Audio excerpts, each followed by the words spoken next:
minasyaitonirrajim. Bismillahirrahmanirrahim. Assalamualaikum warahmatullahi wabarakatuh. Waalaikumsalam warahmatullahi wabarakatuh. Alhamdulillahilladzi syarafana bihadzal syahril mubarraki tashrifa wa 'arrafana bima fihi minal barakati wal khairati ta'rifa. Asyhadu an la ilaha illallah wahdahu la syarika lah syahadatan taqulu lana fil jinani khandan ma'rufa. Wa asyhadu anna sayyidana Muhammadan abduhu wa rasuluh alladzi kana bikulli khairati mawsufa. Allahumma salli wa sallim ala hadzal nabiyil karim sayyidina wa habibina wa syafi'ina wa zukhrina wa maulana wa nabiyyuna Muhammad sallallahu alaihi wasallam wa ala alihi wa ashabihi ajma'in. Salatan wassalaman daimaini mutalazimaini ma damal khairu ma'lufa. Amma ba'd. Fa ya ayyuhal hazirun, usikum bi nafsi wa iyya bittaqwallah wa ta'atihi la'allakum tuflihun. Wa qala Allah ta'ala fil Qur'anil Karim, a'udzu billahi minasy syaithanir rajim. Bismillahirrahmanirrahim. Ya ayyuhalladzina amanu taqullaha haqqa tuqatih wa la tamutunna illa wa antum muslimun. Wa qala Allah ta'ala fi ayatil ukhra, wa likulli ummatin ajal fa idza jaa ajaluhum la yasta'khiruna sa'atan wa la yastaqdimun. Sadaqallahul azim wa balagha rasulul karim wa nahnu 'ala dzalika minasy syahidin. Ma'asyaral muslimin wal muslimat yang dirahmati oleh Allah Subhanahu wa taala. Kata takzim dan penghormatan kami kepada para habaib, alim ulama, para asatid, terutama takzim yang setinggi-tingginya yaitu kepada gurunda yang mulia Syekhuna Sayyidul Walid Abi Alfi Ismail beserta keluarganya. Semoga senantiasa Allah memberikan karunia dan rahmat kepada beliau beserta keluarganya, dan Allah kabulkan segala hajat beliau. Dan penghormatan kami dan takzim kepada penasihat Majlis Nurul Mustafa yaitu Ayahanda Ustadz Haji Aziz Kasim Jo beserta keluarga. Dan kepada semua yang tak bisa kami sebutkan satu persatu, namun tidak mengurangi rasa hormat dan takzim kami kepada antum semua. Ma'asyaral muslimin wal muslimat yang dirahmati Allah Subhanahu wa taala. Allah Subhanahu wa taala memberikan peringatan keras kepada kita. Apa peringatannya? Kata Allah Subhanahu wa taala, "Wa likulli ummatin ajal, fa idza jaa ajaluhum la yastakhiruna sa'atan wa la yastaqdimun." Setiap umat manusia mempunyai batas hidup di dunia, maka tak kala sampai saatnya, masa itu satu detik saja tidak dapat dimundurkan dan satu detik saja tidak dapat dimajukan. Ma'asyaral muslimin rahimakumullah, yakinlah suatu saat nanti akan ada orang yang memandikan jenazah kita, akan ada orang yang mengkafankan kita, akan ada orang yang menyolatkan jenazah kita, akan ada orang yang mengusung jenazah kita menuju ke tempat peristirahatan terakhir kita. Kata Rasulullah sallallahu alaihi wasallam, "Iza wuzi'atil janazah faqtaman lahan nasa aw rijalu ala aqnakihim fa in kanat salihatan qalat qaddimuni qaddimuni wa in kanat ghairas salihatan qalat ya wailaha aina yadhhabuna biha walau yasma'una sautaha kulla syai'in insana la sa'ika." Hadis riwayat Imam Bukhari.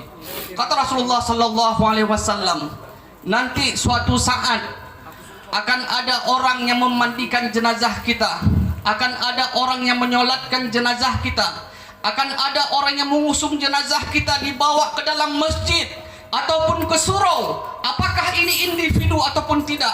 Maka pada hari itu kita diletakkan di paling depan, lalu kita disolatkan.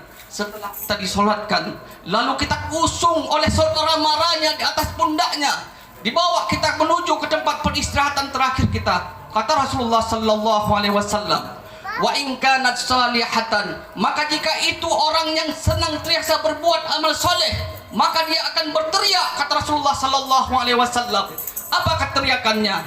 "Qaddimuni qaddimuni." segeralah bawa aku ke tempat peristirahatkanku. Wahai orang yang mengusung jenazahku, percepatlah bawa aku ke tempat liang lahatku. Kenapa? Karena dia telah Allah tampakkan bahwa kuburannya itu, liang kuburnya itu adalah raudatan min riyadil jannah, salah satu taman daripada taman surga.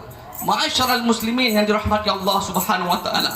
Maka kata Rasulullah sallallahu alaihi wasallam, fa in kanat ghayra salihatan, maka jika itu bukanlah orang yang beramal soleh, semasa hidupnya Allah memberikan kesempatan, maka hidupnya hanya digunakan untuk keduniawinya saja. Maka kata Rasulullah sallallahu alaihi wasallam, dia akan berteriak penuh dengan ketakutan, dia akan berteriak penuh dengan kengerian. Apa teriakannya? Ya wailaha, aina yadhhabuna biha, katanya. Wa cilakalah aku, katanya. Kemana aku akan dibawa? Kenapa dia begitu takut? Karena Allah telah menampakkan bahwa kuburannya itu adalah kufratan min kufarin niran, adalah salah satu lubang daripada lubang api neraka. Na'udzubillah summa na'udzubillahi min zalik. Ma'asyiral muslimin yang dirahmati Allah Subhanahu wa taala.